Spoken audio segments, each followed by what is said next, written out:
amigo, olá minha amiga, como é que vocês estão? Sejam bem-vindos a mais um episódio onde estudamos a obra fundamental da doutrina espírita, o céu e o inferno, ou a justiça divina segundo o Espiritismo.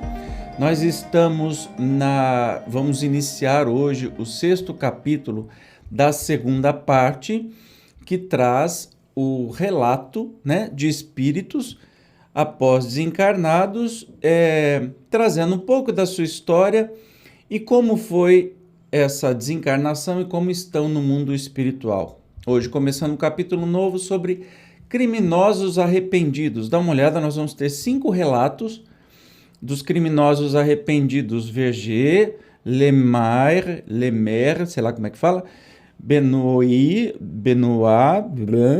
o espírito de Castelnaudary e Jacques Latour. A pessoa sabe falar francês fluente e fala tudo que nem programa de culinária, entendeu?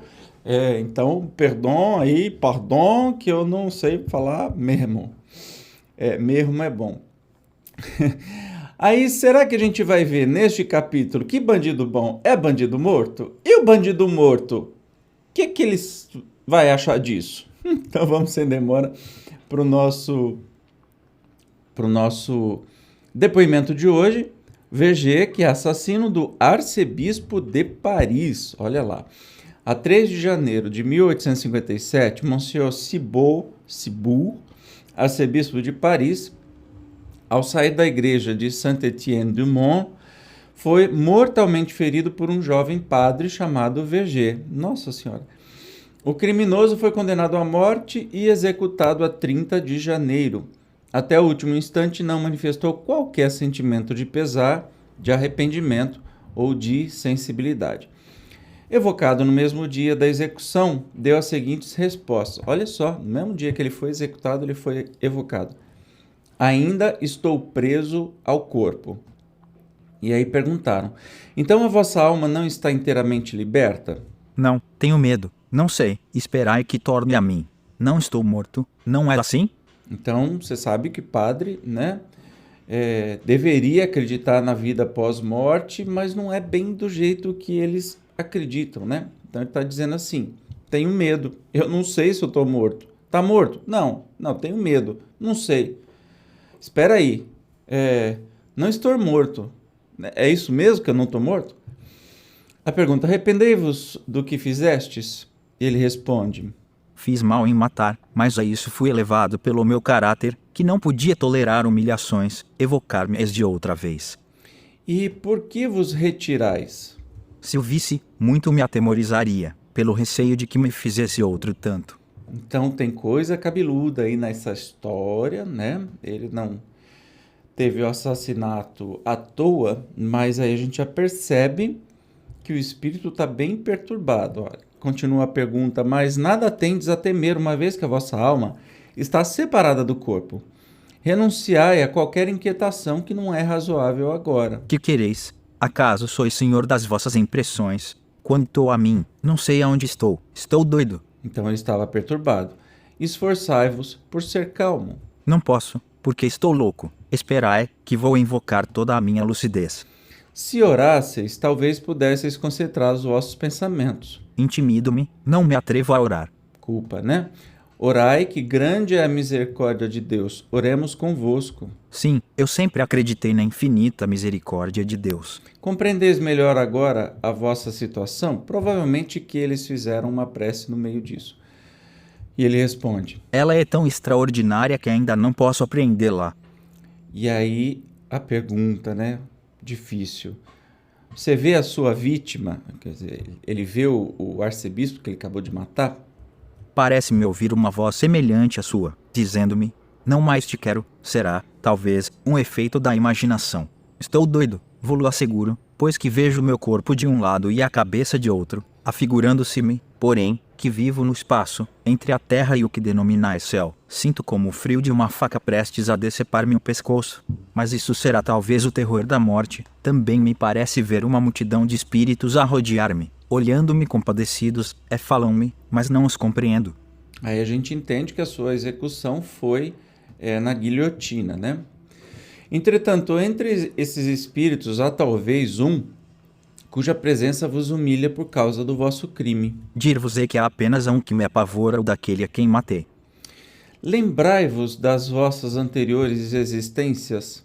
Não, estou indeciso. Acreditando sonhar, ainda uma vez, preciso tornar a mim.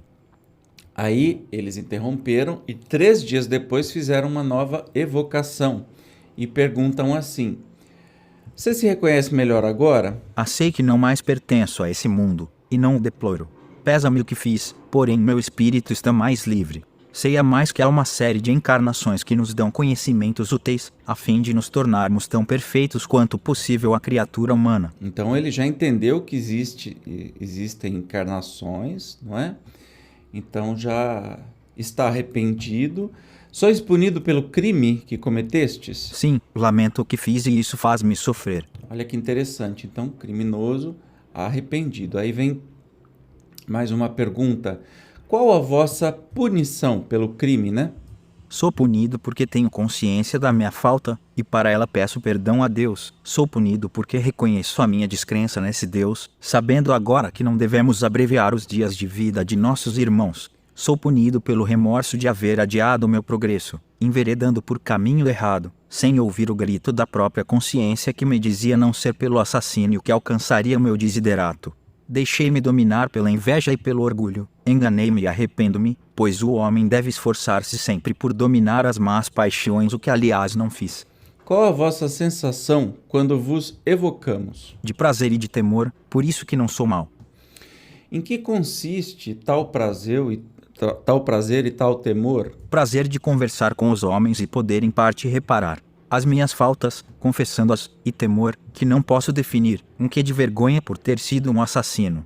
Desejais reencarnar na Terra? Até o peço e desejo achar-me constantemente exposto ao assassínio, provando-lhe o temor. Monsenhor Sibur, evocado, disse que perdoava o assassino e orava para que ele se arrependesse. Disse mais que, posto estivesse presente a sua evocação, não se lhe tinha mostrado para ele não aumentar os sofrimentos, porquanto o receio de o ver já era um sintoma de remorso, era já um castigo. Olha que interessante, o próprio arcebispo, né, que foi assassinado, já perdoou e que não se mostrava a ele para não aumentar o mal-estar que o assassino estaria sentindo. Olha que exemplo de amor, né, que coisa mais linda.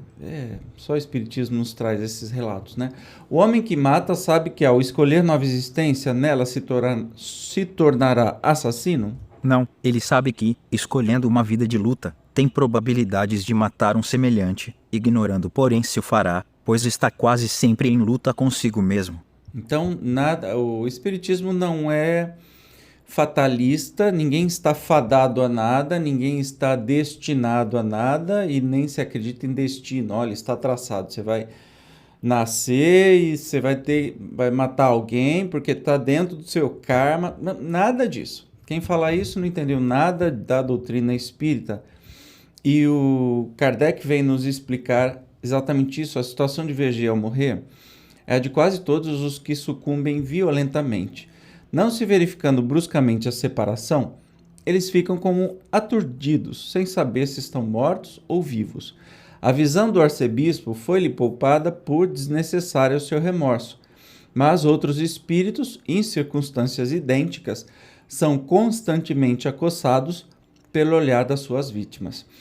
A enormidade do delito, VG acrescentara a agravante de se não ter arrependido ainda em vida, estando, pois, nas condições requeridas para a eterna condenação, mas logo que deixou a terra, o arrependimento invadiu-lhe a alma e, repudiando o passado, deseja sinceramente repará-lo.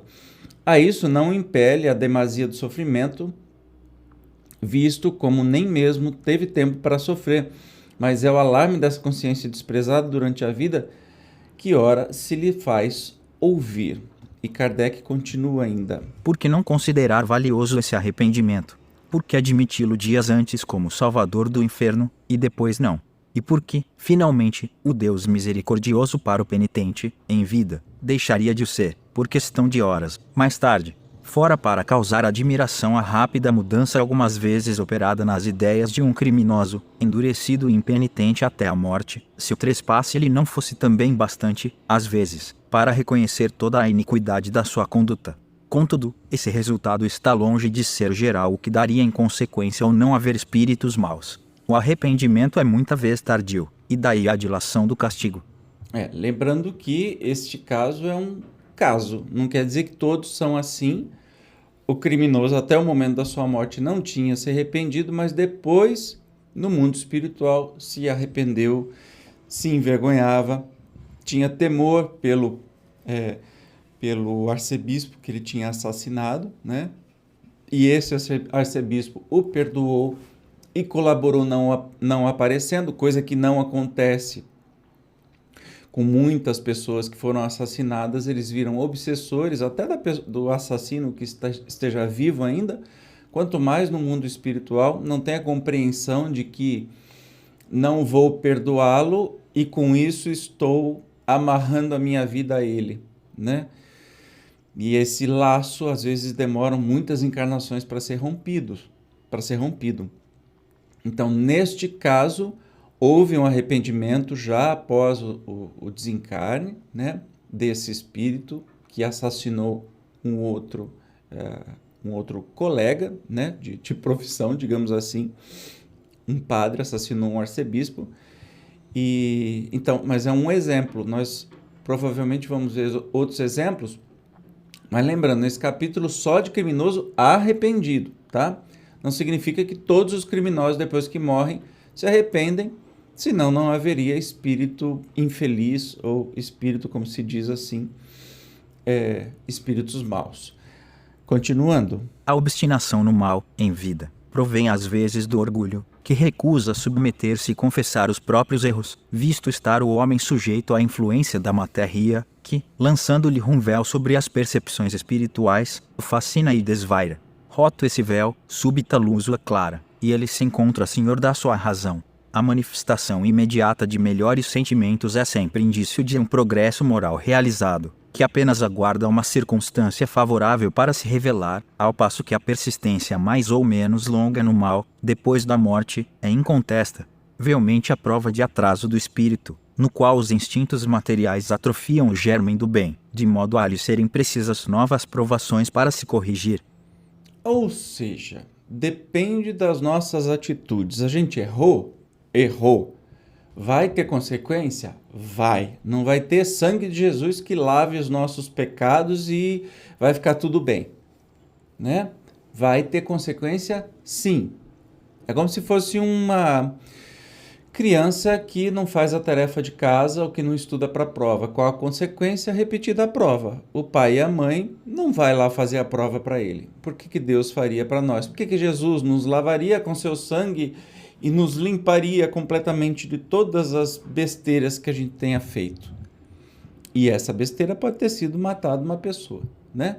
Então, vamos ter a consequência, mas o arrependimento é o primeiro item para a gente voltar ao caminho.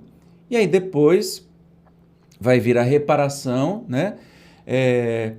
Durante a vida, durante as próximas vidas, até que a gente volte de novo no caminho. Errou, corrige, se arrepende, repara, corrige e segue a vida.